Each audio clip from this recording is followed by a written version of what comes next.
Bölgede yaşanan şiddet olaylarının sadece küçük bir kısmını anlatabiliyor. İşte 5. gününde çatışma bölgesinden yansıyanlar. Fotoğraftaki Uygur kadın Çin polisinin gözaltına aldığı eşinin serbest bırakılmasını istiyor.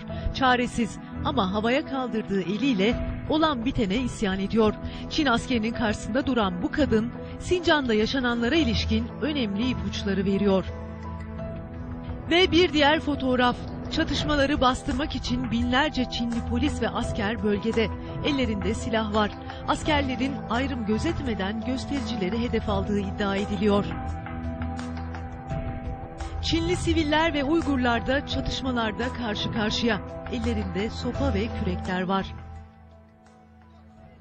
Bölgede pazar gününden bu yana bu fotoğrafların anlattıklarından daha büyük boyutlarda çatışmalar ve insani dram yaşanıyor. İşte bölgeden ulaşabilen iki görgü tanığının ifadesi.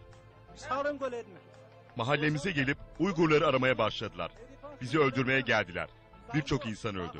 Biz bir şey yapmadık. Oğlum çatışmalarda yaralanıp hastaneye kaldırıldı. Onu görmeye gittim ama bana izin vermediler. Oğlum öldü mü, yaşıyor mu bilmiyorum. İnternetteki video paylaşım sitelerindeki görüntüler de yaşanan şiddeti gözler önüne seriyor. İşte Urumçi sokakları, gece saatleri. İddialara göre Çinli bir grup ellerinde sopalarla bir Uygur'un üstüne koşuyor, Uygur'a sopalarla öldürürcesine vuruyor. Dövülen kişi en sonunda yerde kanlar içinde yatarken görülüyor.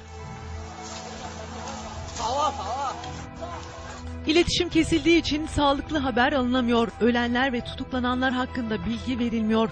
Bağımsız kaynaklar Sincan'da ölenlerin sayısının 1000'e ulaşmış olabileceğini söylüyor.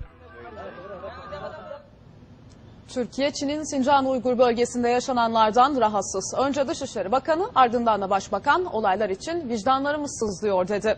Çin'in Ankara Maslahat Güzarı Dışişleri Bakanlığı'na çağrıldı, kaygı iletildi. Ancak muhalefet girişimleri yetersiz buldu, hükümeti atalet içinde olmakla eleştirdi. Mecliste de tepki vardı. Türkiye-Çin Parlamentolar Arası Dostluk Grubu'ndan AKP Muş Milletvekili Seracettin Karayaz ve MHP'li 59 milletvekili istifa etti.